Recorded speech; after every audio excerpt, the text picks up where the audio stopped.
गुजरात के मोरबी में हत्या के आरोपी की हत्या के बाद हिंसा भड़क गई है। एक की मौत हुई है, कई घायल बताए जा रहे हैं। हिंसा के बाद मोरबी में कर्फ्यू जैसे हालात हैं। कुछ इलाकों में इंटरनेट सेवा फिलहाल बंद कर दी गई है। तनाव को देखते हुए स्टेट रिजर्व पुलिस की 7 बटालियन तैनात। अहमदाबाद कच्छ नेशनल हाईवे पर आवाजाही बंद है। मुजफ्फरनगर में पुलिस की बदमाशों के साथ मुठभेड़, 2 बदमाश घायल, 3 फरार। घायल बदमाशों को जिला अस्पताल में भर्ती करवाया गया। फरार बदमाशों की तलाश में नाकेबंदी कर दी गई है। पकड़े गए बदमाशों के पास से 2 तमंचे बरामद हुए। एक बिना नंबर की कार भी जब्त की गई है। चीन सीमा विवाद पर सर्वदलीय बैठक आज शाम 5 बजे। सरकार सभी पार्टियों को ताजा हालात की जानकारी देगी।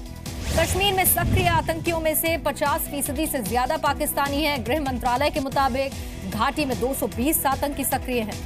आतंकवाद पर पाकिस्तान फिर से बेनकाब हुआ। 2008 के मुंबई हमले में शामिल रहे आतंकी सुफाया जफर को पाक एंटी टेरर कोर्ट ने जमानत दे दी है। आतंकी सुफाया जफर पर मुंबई हमले के लिए पैसा मुहैया कराने का आरोप है। रावलपिंडी की आदियाला जेल में सुनवाई चल रही थी। भारत के 73% लोगों को मोदी सरकार पर पूरा भरोसा। आर्थिक सहयोग विकास संगठन OECD ने अपनी स्टडी में इस बात का दावा किया है। OECD के मुताबिक अपनी सरकार पर भरोसा रखने में भारत के लोग पहले नंबर पर हैं, दूसरे पर कनाडा है, तीसरे नंबर पर रूस और टर्की जैसे देश हैं। बनारस की समस्याओं में सुधार से पीएम मोदी संतुष्ट नहीं है। पीएमओ ने 24 विभागों से रिपोर्ट मांगी है। अफसर देर रात तक ब्यौरा इकट्ठा करते रहे। बिहार में जेडीयू और आरजेडी के बीच तकरार बढ़ गई। आरजेडी विधायक भाई वीरेंद्र ने नीतीश सरकार से समर्थन वापस लेने की धमकी दी है। भाई वीरेंद्र ने 80 विधायक होने का दावा किया। कहा महागठबंधन में वही होगा जो आरजेडी चाहेगी। भाई वीरेंद्र ने डिप्टी सीएम तेजस्वी यादव के इस्तीफे से इनकार कर दिया। कहा तेजस्वी किसी कीमत पर इस्तीफा नहीं देंगे। यूपी के बीजेपी विधायक ब्रजभूषण राजपूत का विवादित बयान। कहा अयोध्या में राम मंदिर का विरोध किया तो मुस्लिमों की हज यात्रा रोक दी जाएगी। ब्रजभूषण के बयान को योगी सरकार ने खारिज कर दिया। कहा देश कानून से चलता है और कानून से ही चलेगा, मर्यादा में रहें। ब्रजभूषण के वीडियो को बाबरी मस्जिद एक्शन कमेटी ने बकवास बताया। कहा ऐसे बयानों को कोई अहमियत नहीं देनी चाहिए। पूर्व कांग्रेस सांसद नवीन जिंदल को आपराधिक मानहानि के मामले में दिल्ली की अदालत का समन 18 दिसंबर 2017 को पेश होना होगा। नवीन जिंदल पर जी न्यूज एडिटर सुधीर चौधरी और समीर अहलुवालिया की तरफ से आपराधिक मानहानि का मामला दायर हुआ था। झूठे और बेबुनियाद आरोपों के खिलाफ ये शिकायत की गई थी।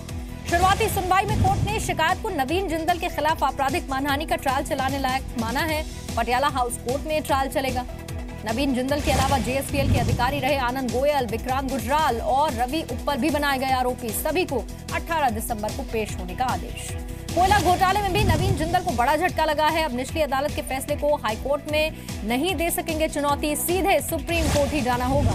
विदेश मंत्रालय ने जाकिर नाइक का पासपोर्ट रद्द करने की कार्रवाई शुरू कर दी। प्रदेश विधानसभा की सुरक्षा में बड़ी चूक हुई। 12 जुलाई को मिला संदिग्ध विस्फोटक। फॉरेंसिक जांच में पुष्टि भी हुई है।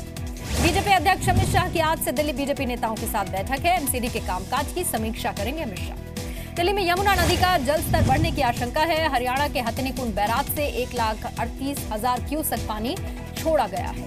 18 जुलाई से जम्मू में आरएसएस का दिवसीय चिंतन चलेगा। ये शिविर है एक। संघ प्रमुख मोहन भागवत आज ही इसके लिए पहुंच रहे हैं।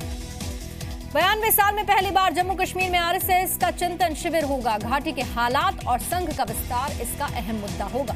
महाराष्ट्र के पूर्व डिप्टी सीएम छगन भुजबल के बेटे पंकज और भतीजे समीर के खिलाफ एसीबी ने एफआईआर दर्ज की। जमीन सौदे में धांधली का आरोप है। दार्जिलिंग में 30वें दिन भी हिंसक प्रदर्शन जारी। कुसियांग में देर रात तक आरपीएफ के दफ्तर में आग लगा दी गई। मिरिक में एक पुरानी लाइब्रेरी में आग लगाई गई। सुखी पोखरी में पुलिस चेक पोस्ट भी जलकर खाक। असम में बाढ़ से मौत का आंकड़ा बढ़कर 49 हुआ है। 26 जिलों में 17 लाख लोग प्रभावित हैं। 382 राहत शिविर भी लगाए गए। असम की सारी नदियां इस वक्त तूफान पर हैं। काजीरंगा नेशनल पार्क का 77% हिस्सा पानी में डूब चुका है। 25 से ज्यादा जानवरों की मौत हो चुकी है। माउंट आबू में तेज बारिश के बाद झोपड़ी पर दीवार गिर गई। 2 लोगों की मौत इस हादसे में हुई, 7 घायल हुए। रात को सोते वक्त घटना हुई। इलाहाबाद में लगातार बारिश से करीब 600 गांव पर बाढ़ का खतरा है। एनडीआरएफ ने सुरक्षा इंतजामों को देखते हुए मॉक ड्रिल की है। मध्य प्रदेश के मंदसौर में बारिश से किसानों को राहत मिली है, लेकिन कई जगह पेड़ भी गिरे हैं। ट्रैफिक जाम की समस्या से भी लोग जूझे हैं। देहरादून में भारी बारिश से कई जगहों में पानी भरा। डिजास्टर मैनेजमेंट की टीम तैनात है। 20 जुलाई तक बारिश का अनुमान है। केंद्र सरकार की 5 सदस्यीय टीम इम्फाल में बाढ़ के हालात का जायजा लेगी। गृह मंत्रालय और डिजास्टर मैनेजमेंट के सदस्य इस टीम में शामिल किए गए हैं। मुंबई में टमाटर की कीमत ने रिकॉर्ड बना दिया। सप्लाई में कमी के बाद 100 रुपए किलो टमाटर बिक रहा है। जोधपुर के मसूरिया में सोशल मीडिया पर अफवाह के बाद 2 समुदायों में तनाव। पुलिस ने लाठीचार्ज किया। आरएसी भी तैनात कर दी गई। बोकारो में स्कूल का खाना खाने से 3 बच्चे बीमार हुए। बच्चों से पहले कुत्ते ने खाना जूठा कर दिया था। मुरादाबाद के महाराजा हरिश्चंद्र कॉलेज में छात्रों को मोबाइल इस्तेमाल करने पर पाबंदी। नियम की अनदेखी करने पर मोबाइल फोन जब्त होगा। बिहार के सहरसा में फेसबुक पर आपत्तिजनक तस्वीर को लेकर विवाद हुआ। आरोपी को जेल ले जाते वक्त लोगों का उग्र प्रदर्शन। रतलाम में बारिश की वजह से ट्रांसफार्मर में आग लगी। धमाके की वजह से आसपास के इलाकों में अफरा तफरी मच गई। बिहार के औरंगाबाद में सुरक्षा बलों की नक्सलियों से मुठभेड़। एक नक्सली पकड़ा गया, बाकी भाग निकले। मध्य प्रदेश के जबलपुर में विधायक प्रतिभा सिंह के बहू धरने पर बैठ गई हैं। घरेलू विवाद के चलते पुलिस ने सुरक्षा की मांग की। यूपी के गोंडा में डॉक्टर्स पर सवाल उठे। इमरजेंसी में 7 घंटे तक मरीज को देखने के लिए कोई डॉक्टर नहीं पहुंचा। राजस्थान के कामा में यात्री बस टायर फटने से बेकाबू हुई। ड्राइवर की सक्रियता के बाद करीब 100 लोगों की जान बच गई।